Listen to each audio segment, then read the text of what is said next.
Día 22 de octubre, San Aversio. Obispo de Hierápolis, fines del siglo II. Conocemos a San Aversio a través de una antigua vida escrita hacia el siglo X por un autor griego llamado Simeón, que debió de ser traductor y comentarista.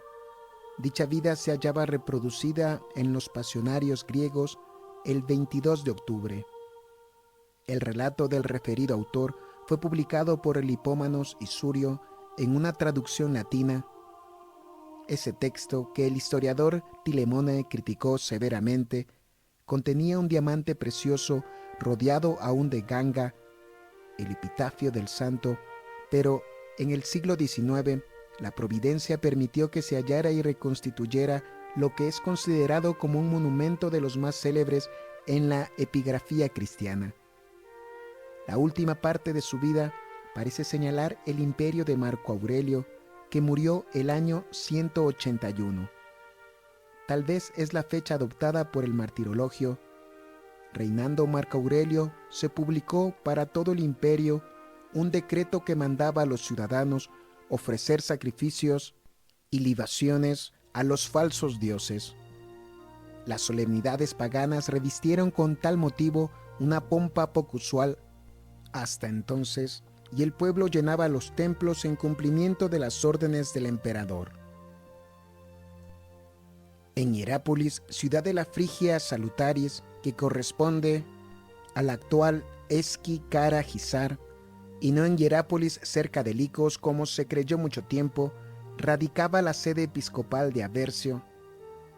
Al ver a los hombres coronados y a las mujeres vestidas de blanco, dispuestas a ofrendar a los ídolos el culto y adoración que es debido solo a Dios, huyó el santo de la multitud de necios.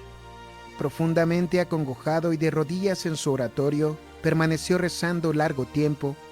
Habiéndose echado encima la noche, se le apareció un joven cuyas vestiduras brillaban con la luz resplandeciente. Le entregó una vara y le dijo: «Levántate, ha llegado la hora. Arroja con esta vara los vanos simulacros que engañan al pueblo».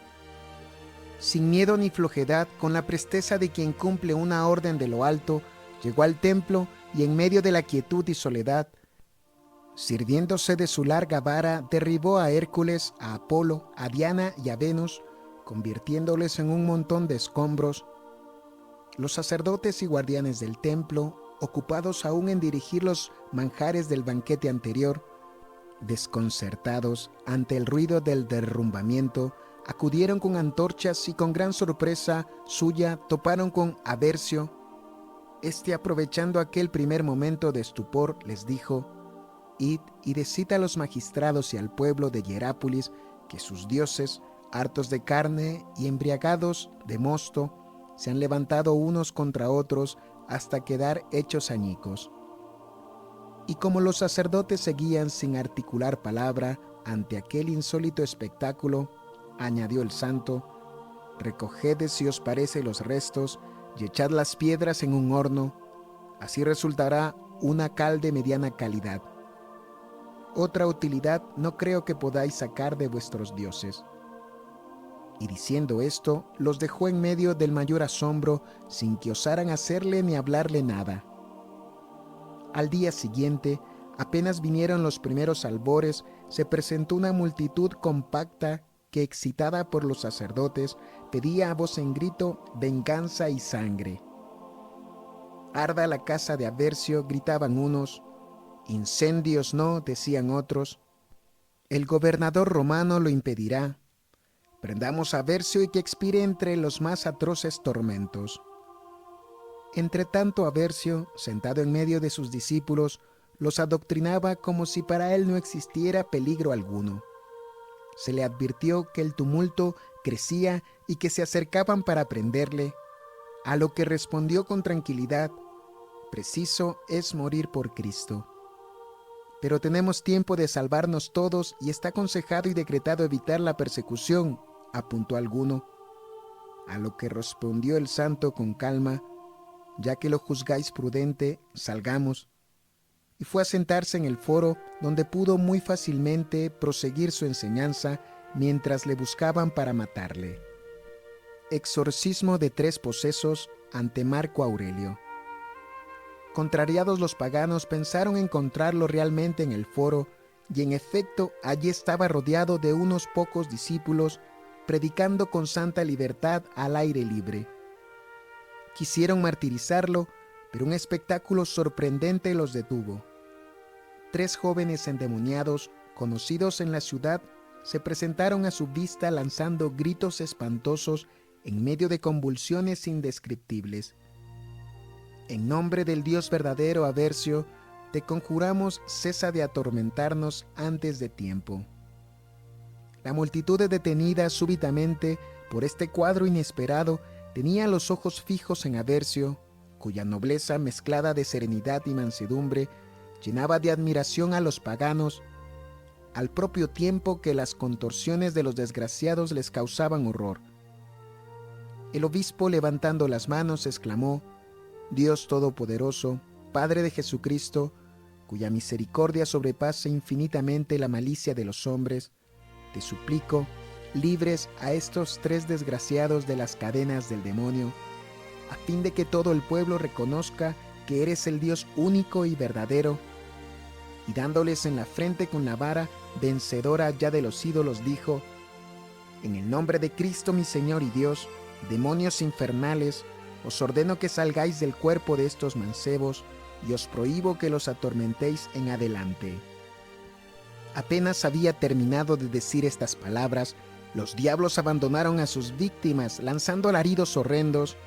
Los 3 jóvenes, como si saliesen de un profundo sueño, se alzaron unos instantes, miraron en su derredor y cayeron luego exánimes a los pies del obispo. Este los levantó y, vueltos en sí y avergonzados de verse medio desnudos, se cubrieron con las ropas que les ofrecieron, se acercaron a su bienhechor y juraron permanecer a su lado. Aversio los abrazó afectuosamente. A la vista de este milagro, la multitud de tornadiza, que momentos antes quería martirizarle, alzando la voz unánime, exclamó: El Dios de Aversio es solo Dios verdadero. El milagro fue tan patente que no hubo uno que se negase a recibir el bautismo. Pensando en su estado de ceguedad anterior y en el furor satánico que pocos minutos antes los animaba, decían al taumaturgo: Pecadores somos, ¿cómo podremos obtener perdón y misericordia? Temblamos ante la justicia divina, nuestras iniquidades nos asustan. Hermanos, respondió el santo, Dios que os manifiesta hoy su misericordia es el mismo que decía en Judea: Venid a mí todos los que sucumbís bajo el peso del trabajo y del sufrimiento, que yo os aliviaré. Continuó hablándoles de las bondades del Señor, de la encarnación, del Verbo, de su misericordia y amor. Después extendió sus manos sobre el pueblo, le bendijo y quiso retirarse a su casa para continuar la oración. Pero impelidos por la gracia, todos solicitaban el bautismo y perseveraron en sus súplicas hasta medianoche. A esta hora hubo de abrir la iglesia, donde bautizó a unos 500 neófitos, a la hora misma en que la noche anterior había destrozado los ídolos del templo pagano. Por entonces Marco Aurelio había determinado compartir el trono con su hermano Lucio Vero y pensaba casarlo con su hija mayor Lucila, de 16 años de edad. En ocasión en que la futura heredera del imperio fue objeto de una obsesión demoníaca no rara en el paganismo, la infeliz desgarraba sus carnes con las propias uñas y se roía las manos. Sin embargo, todos esperaban la boda imperial. La ceremonia debía celebrarse con gran solemnidad en el templo de Diana de Éfeso, que era una de las 7 maravillas del mundo antiguo. Vero, vencedor de los partos, la esperaba allí para celebrar los desponsorios. Ahora bien, mientras se consultaba a los falsos augures y auríspices en este caso tan delicado, la joven, en medio de horribles convulsiones, repetía sin cesar: No saldré de aquí hasta que no me lo ordene Aversio, obispo de Hierápolis. La familia imperial, mientras tanto, consternada, envió al instante correos a Hierápolis, A las puertas de la ciudad, los emisarios pudieron ver a un anciano que terminaba su discurso ante numeroso auditorio y se acercaron a preguntarle: ¿dónde está la residencia de Poplio, gobernador de la ciudad? Os conduciré a su palacio, contestó, y con gravedad y paso firme los acompañó el santo ante el gobernador. Apenas hubo leído la carta imperial, el gobernador la entregó a Bercio con admiración de los embajadores y le rogó que se presentase ante el emperador Marco Aurelio. Iré gustoso, respondió el obispo, tanto más cuanto que el mismo Jesús me ha manifestado ya su voluntad a este respecto. Curación de Lucila, hija del emperador. Después de 40 horas de camino, Aversio llegaba a Roma, en ausencia del emperador que había salido para someter la situación de los marcomanos en Germania. Fue recibido por Faustina, hija de la otra Faustina, que había deshonrado el trono de Antonio, con sus crímenes y desmanes, hasta presentarse con la aureola de diosa ante la multitud. A la vista del santo anciano, la emperatriz sintió por un momento el efecto de su influencia y con voz entrecortada por la emoción le dijo: «Sé por la fama que hasta aquí ha llegado y por el informe de los embajadores las cosas maravillosas que por tu mano se han obrado, y que tu Dios es misericordioso y bueno e inmenso su poder. Salva a mi hija, estamos dispuestos a concederte bienes y honores, cual corresponde a los beneficios y bondades». El taumaturgo respondió a su vez: «Gracias, emperatriz, por las intenciones que me manifestáis, pero las riquezas y los honores de la tierra no satisfacen mi corazón. Sabed, oh emperatriz, que el Dios infinitamente poderoso me otorga estos dones gratuitamente, para que yo los conceda de la misma manera. ¿Dónde está Lucila?». Faustina corrió al aposento de su hija para conducirla al obispo, pero el demonio que la obsesionaba se resistió. Lucila se arrojó al suelo en un acceso de rabia espantosa. Unas veces aparecía con la rigidez del mármol, otras con un temblor convulsivo que agitaba todos sus miembros. El obispo ordenó que fuera llevada al patio contiguo al hipódromo, donde aparecía en formación oficiales y guardias. El demonio vomitaba 1000 injurias y seguía atormentando a su víctima. Entonces Aversio, tras haber orado breves instantes, clamó diciendo: «Espíritu del mal, sal de esta joven. Jesucristo, Dios, es el quien te lo ordena». A estas palabras el demonio salió estremeciendo violentamente a la joven, que cayó sin movimiento a los pies de su libertador. Todos los asistentes la creyeron muerta y Faustina comenzó a gritar diciendo: «¿Qué has hecho? El demonio ha matado a mi hija». Aversio tomó la mano de Lucila, que parecía salir de un profundo sueño. El santo obispo la entregó a su madre diciéndole: «Vuestra hija está curada y el demonio no volverá a su cuerpo».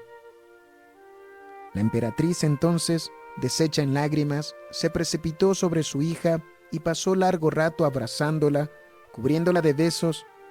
Después rogó al siervo de Dios que aceptara el testimonio de su gratitud. «¿Qué podéis dar a quien nada necesita? Un trozo de pan y algunas gotas de agua me bastan». Ella insistió. Entonces el obispo, pensando en los pobres de Hierápolis, pidió a la emperatriz una partida de trigo y la construcción de unos baños para los enfermos, aprovechando las aguas termales de la ciudad. La emperatriz dio inmediatamente la orden de inscribir a la ciudad de Hierápolis entre las ciudades que disfrutaban de rentas y le señaló 3000 medidas de trigo. Esta muestra de agradecimiento se conservó fielmente hasta el reinado de Juliano el Apóstata, quien la suprimió por odio a los cristianos al suprimir sus privilegios y confiscar todos sus bienes.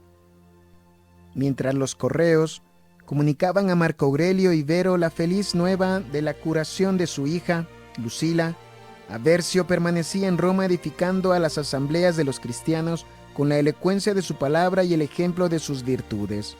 En Siria, contra los herejes, muerte del santo. La emperatriz quiso retener a Aversio el mayor tiempo posible en Roma, temía que el demonio volviera a posesionarse nuevamente de Lucila, pero por entonces el siervo de Dios tuvo una visión. Aversio, le dijo el Señor, debes pensar en las necesidades de tus hermanos de Siria. Al día siguiente el santo obispo se presentó a Faustina y le dijo: el demonio no volverá a molestar a Lucila, permíteme que vaya a mi patria.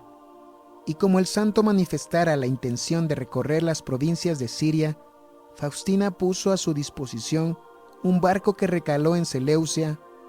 Después fue el santo obispo a Antioquía, visitó a Apamea y las ciudades próximas, arregló las disensiones que existían en las iglesias y combatió la herejía que progresaba en Oriente. Atravesando el Éufrates, recorrió Mesopotamia, moró algún tiempo en Nisidia y en todas partes confundió a los herejes y predicó la verdadera doctrina del crucificado. Las iglesias quisieron recompensar su celo con abundantes colectas, pero el santo les dijo: la esposa del César ha puesto a mi disposición los tesoros del imperio y no he querido aceptarlos. Permitidme hacer ahora lo mismo. Hermanos, no queremos forzar la voluntad de nuestro huésped, dijo entonces Barxán, que ocupaba posición distinguida en la ciudad. Nuestro dinero es poca cosa a los ojos de Aversio, más le será forzoso aceptar la distinción que le ofrecemos, considerándole igual a los apóstoles. De ahí su nombre de Isapóstolos, con que se distingue el taumaturgo de Hierápolis. Por Cilicia, Licaonia y Pisidia entró Aversio en Frigia. Después de descansar durante algunos días en la ciudad de Sínada, metrópoli de la Frigia, se dirigió hacia su ciudad episcopal. La noticia de su vuelta le había precedido. Una multitud inmensa corrió a las afueras de Hierápolis y le recibió con entusiasmo delirante. Aversio volvía a su antigua vida, predicando y administrando el bautismo entre los paganos, exorcizando a los endemoniados, curando enfermos y multiplicando los prodigios. Escribió para los sacerdotes un libro titulado Doctrina, para así, aún después de muerto, poder seguir instruyendo a su pueblo por boca de sus sucesores. Algún tiempo después tuvo una visión. Aversio, le dijo el Señor, la hora del descanso se acerca, has trabajado como bueno. El anciano escogió el lugar de su sepultura e hizo grabar un epitafio que él mismo dictó. Reunió luego a los sacerdotes y diáconos y a algunos fieles para decirles: hijitos míos, se acerca el término de mis días, rebaño de mi corazón. Me separo de vosotros para presentarme ante aquel Señor que ha alegrado mi juventud. Voy a reunirme con aquel cuyo amor llena mi alma. Poco tiempo después voló al cielo su bendita alma. Epitafio de San Aversio. Ya hemos aludido a este monumento histórico al comenzar nuestro relato. En el siglo XIX, el benedictino Don Pitra, futuro cardenal, buscando documentos relativos al simbolismo del pez, estudió la vida de San Aversio. Le llamó la atención el epitafio en el cual notó un sabor de simbolismo primitivo, desconocido en los apócrifos. Lo supo ver y estudiar por entre la prosa en que se presentaba y descubrió fácilmente un texto métrico. Algunos helenistas del siglo XIX probaron de reconstruirlo en toda su integridad, pero sus tentativas tenían carácter conjetural a causa de los errores que originaron las distintas manipulaciones que se habían hecho en el primitivo texto. Los compiladores bizantinos lo transcribieron en efecto sin preocuparse del metro de los versos, omitiendo aquí y allí, por descuido o ignorancia, partículas y aún palabras enteras que rompen la medida poética. La arqueología prestó su concurso a los helenistas y en 1882 un viajero escocés, Mr. Ramsay, descubrió en Keleudres, cerca de Sinadá, en la Frigia Salutaris, una estela cristiana que llevaba una inscripción fechada en el año 300 de Frigia, correspondiente al 216 de nuestra era. Duquesnes y Rosell anunciaron simultáneamente el descubrimiento y el interés que él mismo ofrecía para el epitafio de Aversio. Puesto que la inscripción se adaptaba casi exactamente con los primeros y últimos versos del texto de Simeón, el traductor y comentador, quedando la parte intermedia completamente dudosa.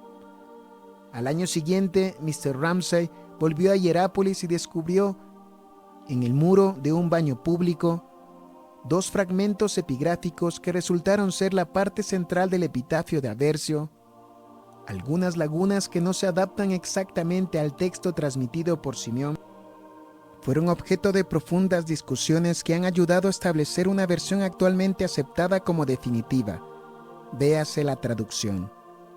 Yo, ciudadano de una ilustre ciudad, levanté este monumento en vida con el fin de tener algún día un sitio para mi cuerpo. Mi nombre es Aversio, soy discípulo de un pastor casto que apacienta su aprisco de ovejas en montañas y valles, que tiene grandes y hermosos ojos y que todo lo observa con mirada apacible. Él me enseñó las escrituras verdaderamente santas. Él me ordenó que fuera a Roma para contemplar la majestad soberana y ver a una reina vestida de oro, calzada asimismo con broches de oro. Allí vi a un pueblo que lleva en su frente un sello brillante. Contemplé también las llanuras de Siria y las ciudades hasta Nisidia, al otro lado del Éufrates. Por todas partes hallé hermanos de religión. Tenía a Pablo. La fe me conducía por doquier. Ella me ha alimentado con el pez de clara fuente, hermoso y puro, pescado por una virgen santa. Ella lo entregaba sin descanso a sus amigos. Posee un vino delicioso que reparte junto con el pan. Hice escribir estas cosas, yo, Aversio, estando aún en vida, a la edad de 72 años. Los hermanos que lean esto, recen por Aversio. No debe ponerse otra tumba encima de la mía, a menos de satisfacer en desagravio 2000 monedas de oro para el fisco romano y 1000 para mi querida patria Hierápolis. Este texto para un pagano aparecía envuelto en la mayor obscuridad, pero aparece perfectamente claro para un cristiano. El pastor es el divino maestro, la reina es la iglesia de Cristo. En el pez aparece el simbolismo representado por las 5 letras ictus, que en griego corresponden a las iniciales de la locución Jesucristo, Hijo de Dios Salvador. Por último, en el pan y vino está representada la divina Eucaristía. En cuanto a la frase final, representa la fórmula tan corriente entonces, punto de legislación relativa a la protección de sepulcros. Puede creerse que esta notable inscripción es la fuente principal de la inspiración de Simeón al redactar la vida del santo. Los episodios que refiere serían como el desenvolvimiento de la citada inscripción, a no ser que se le suministrara la tradición popular. Uno de los fragmentos descubiertos por el citado Mr. Ramsay fue transportado por él mismo a Aberdeen.